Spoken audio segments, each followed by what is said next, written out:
আসসালামু আলাইকুম। আমি এখন একটা রেল লাইনের পাশে দাঁড়িয়ে আছি। আমার পাশ দিয়ে এই রেল লাইনের এই কংকরযুক্ত মাটির পাশ দিয়ে দেখতে পাচ্ছেন যতদূর চোখ যায় এই একটা উদ্ভিদ বা গাছ। এটা আসলে কিসের গাছ? এটা কিন্তু কোনো আগাছা নয়। এটা হচ্ছে মাসকলাই। আমাদের প্রণোদনা কার্যক্রমের আওতায় আমরা পতিত জমি, রাস্তার দুপাশ, রেল লাইনের দুপাশে এই মাসকলাইয়ের বীজ দিয়েছি এবং এখানে খুব সফলভাবে আমরা দেখতে পাচ্ছি যে মাসকলাই জন্মেছে এবং এখানে ফল স্টেজে চলে এসেছে। আমরা জানি অনেক যত্নে আমাদের চাষাবাদ করতে হয়, কিন্তু এই মাসকলাইটা এমন একটা ডাল জাতীয় ফসল, লিগুমিনেসি ফ্যামিলির, যে এটার জন্য বাড়তি কোনো পরিচর্যা বা ওরকম কিছুই প্রয়োজন হয় না। শুধু একটু ভেজা মাটি হলেই এর জার্মিনেশন হয়ে যায় এবং এর রোগ বালাই পোকামাকড়ের আক্রমণ খুবই কম। এরা আগাছার সাথে কম্পিটিশন করেও সার্ভাইভ করতে পারে, যার উদাহরণ আমরা এখানে দেখতে পাচ্ছি। তো এই মাসকলাই কিন্তু একটা লিগুমিনেসি গোত্রের, যেহেতু একটা ফসল, এটার একটা সবুজ সার হিসেবে কাজ করে। এটা একটা খুব গুরুত্বপূর্ণ ফসল আমাদের দেশের জন্য।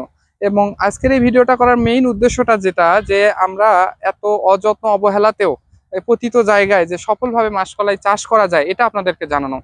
যে এটা জার্মিনেশন পার্সেন্টেজটা খুবই ভালো এবং এটার জন্য বাড়তি এরকম কোনো পরিচর্যার প্রয়োজন নেই। ফেব্রুয়ারি থেকে সেপ্টেম্বর মাসের মাঝামাঝি পর্যন্ত পুরো যে সময়টা, যে কোনো সময় মাসকলাইয়ের বীজ ছিটিয়ে দিয়েই এটা চাষ করা যায়। মাসকলাই চাষের ক্ষেত্রে আপনারা যে কাজটা করতে পারেন, আপনার বাড়ির আশেপাশে যে পতিত জায়গাগুলো রয়েছে, রাস্তার দুই পাশ রয়েছে, যেগুলোতে অন্য কিছু চাষাবাদ হয় না, এই পতিত জায়গাগুলো ভালোভাবে আমরা কাজে লাগাতে পারি এই মাসকলাই চাষের মাধ্যমে। এই যে মাসকলাইয়ের আমাদের এই পড, এটার ভেতরেই মাসকলাইয়ের ডালগুলো থাকে। এই স্টেজে চলে এসেছে, আর কয়েকদিন পরেই হয়তো এটা, আর কিছুদিন পরে হারভেস্টিং হবে। মাসকলাইয়ের বহুবিধ গুণাবলী রয়েছে। এটার মূল উদ্দেশ্য হচ্ছে ডাল। আমরা আমাদের দেশের যে জনপ্রিয় ডালগুলো রয়েছে, যেগুলো আমরা সচরাচর খেয়ে থাকি, তার মধ্যে এই মাসকলাই অন্যতম। এছাড়াও বাংলাদেশের বিভিন্ন অঞ্চলে এই মাসকলাই ডাল থেকে তৈরি আটা দিয়ে রুটি তৈরি করে খাওয়া হয়। এছাড়াও মাসকলাই দিয়ে বড়া বা বড়ি তৈরি করা হয়, যেটা সবজি তরকারির সঙ্গে আমরা খেয়ে থাকি। পাঁপড় তৈরি করা হয়।